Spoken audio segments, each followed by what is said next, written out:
হয়, মোবাইল ফোনটো হেৰালে আপুনি কি কৰিব? বা হেৰুৱাৰ পাছত আপুনি কি কৰিব?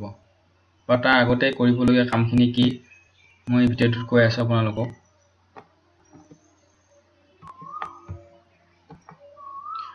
ফাৰ্ষ্ট ষ্টেপ, মোবাইল ফোনটোৰ GPS কানেকশ্যনটো অন ৰাখিব। Second step, internet connection on ৰাখিব লাগিব মোবাইল ফোনটো। তাৰ পাছত আপুনি লেপটপলৈ গৈ অপেন ব্ৰাউজাৰ মানে ইণ্টাৰনেট এক্সপ্ল'ৰাৰ বা মজিলা অপেন কৰিব লাগিব আৰু ইণ্টাৰনেট কানেকশ্যন লেপটপতো অন ৰাখিব লাগিব। তাৰপাছত আপুনি google.co.in বুলি টাইপ কৰি চাৰ্চ কৰিব। নেক্সট ষ্টেপ আমি প্ৰেক্টিকেল কৰি চাম।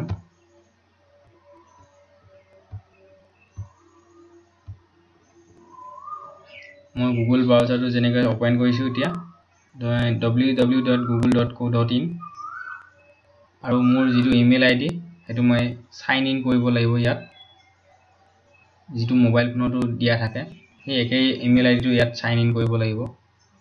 সো মই এইটো সাইন ইন অপচনটো ক্লিক কৰিম এতিয়া। ইয়াত মোৰ পাছৱৰ্ডটো বিচাৰিছে আৰু পাছৱৰ্ডটো মোৰ আগতীয়াকৈ দিয়া আছে যাৰ কাৰণে মই আকৌ দিব নালাগে। এতিয়া মই কৰিম নেক্সট বুটামটো ক্লিক আৰু মোৰ একাউণ্টটো খোল খাইছে। ওপৰত আপুনি দেখিবলৈ পাইছে মোৰ এই একাউণ্টটোৰ ষ্টেটাছখিনি আৰু ইয়াতে এটা সৰু ফটো এখন দিয়া আছে আৰু ফটোখনতে ক্লিক কৰিলে এটা নতুন সৰুকৈ পেজ এটা ওপেন হৈছে আৰু তাতে মাই একাউণ্ট বুলি লিখা আছে আৰু এই মাই একাউণ্টটো অপচনটো মই ক্লিক কৰিব লাগিব।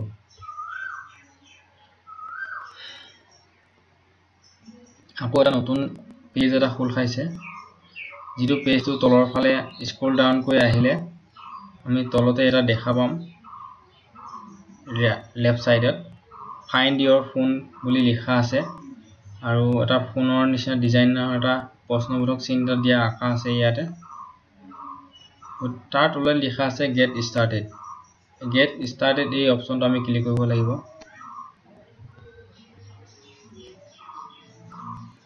এতিয়া ইয়াত নতুন পেজ এটা খোল খাইছে আৰু ইয়াত দেখুৱাইছে মই যিটো মোবাইল ফোন ইউজ কৰি আছো Vivo Y55s আৰু কেতিয়া ওপেন কৰিছিলোঁ 7 মিনিট আগতে মোবাইল ফোনটো মই অন কৰিছিলোঁ আৰু তাৰ হিফালে লৈ গ'লে দেখা পাব এটা কাৰ চিন এটা আছে। এই কাৰ চিনটো আমি ক্লিক কৰিব লাগিব। আকৌ এবাৰ পাছৱৰ্ডটো বিচাৰিছে। পাছৱৰ্ডটো যিহেতু মোৰ আকৌ দিয়া আছে গতিকে মই আকৌ দিব নালাগে। নেক্সট বুটামটো মই আকৌ ক্লিক কৰিব লাগিব।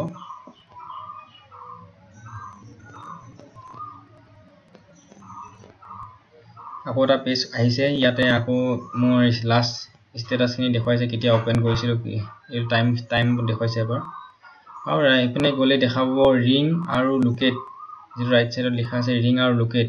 আমি লোকেট যিটো অপচন আছে বা আইকন আছে এই আইকনটো মই ক্লিক কৰিব লাগিব আৰু ক্লিক কৰিলে আমি গম পাম মোৰ মোবাইল ফোনটো সঠিককৈ কোনখিনি ঠাইত আছে।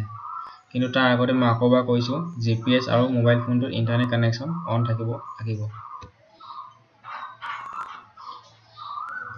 এতিয়া এটা মোৰ মোবাইল ফোনটো দেখুৱাইছে আৰু মোবাইল ফোনটো মডেল দেখুৱাইছে আৰু কানেক্টিং ইয়ৰ ডিভাইচ দেখুৱাইছে মোবাইল ফোনটোৰ লগত কানেক্ট হৈ আছে আৰু ইয়াত বেকগ্ৰাউণ্ডত দেখিছে গুগল মেপটো অপেন হৈছে আৰু অৱশেষত ট্ৰেক কৰি গম পাইছে যে মোবাইল ফোনটো মোৰ কোনখিনি ঠাইত আছে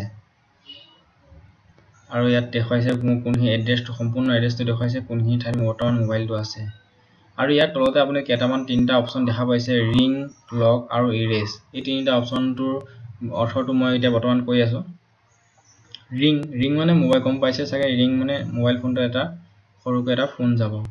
আমি এইটো ট্ৰাই কৰি চাওঁ এবাৰ আকৌ ৰিং ডিভাইচ ৰিংটো ক্লিক কৰিব।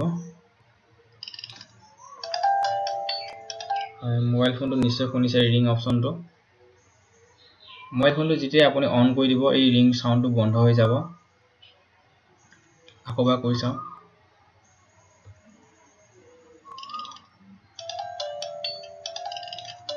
নিশ্চয় শুনিব পাইছে। যেতিয়া মোবাইল ফোনটো মই অন কৰিম এই বন্ধ হৈ যাব।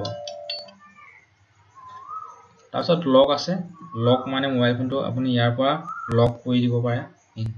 যাৰ দ্বাৰা বেলেগ যিনি পাইছে হেৰুৱা মোবাইলটো তেওঁ যাতে ইউজ কৰিব নোৱাৰে মোবাইলটো আৰু সেই সময়খিনিতেই ইউজ কৰিব পাৰিব তেওঁ ফৰ্মেট কৰি দিলে সেই সময়খিনিতে আপুনি ইৰেজ কৰি দিব পাৰে যেতিয়া আপোনাৰ তাত ফাইল কিছুমান আছে আপোনাৰ প্ৰাইভেট কিছুমান ফাইল থাকে সেই ফাইলবোৰ আপুনি তাৰ মোবাইলটোৰ পৰা ইৰেজ কৰি ডিলিট কৰি দিব পাৰে কিন্তু আপোনাৰ ডিলিট কৰাৰ সময়ত ইণ্টাৰনেটত এই আপোনাৰ ডাটাখিনি ইমেইল আইডিৰ দ্বাৰা সেভ হৈ থাকিব যেতিয়া আপুনি নতুন মোবাইল ফোন বা হেৰুৱা মোবাইলটো পাব এই ইমেইল আইডি আকৌ ৰিকভাৰি কৰিব পাৰিব আপোনাৰ ডাটাখিনি আকৌ মোবাইলটোত আগৰ দৰে আহি যাব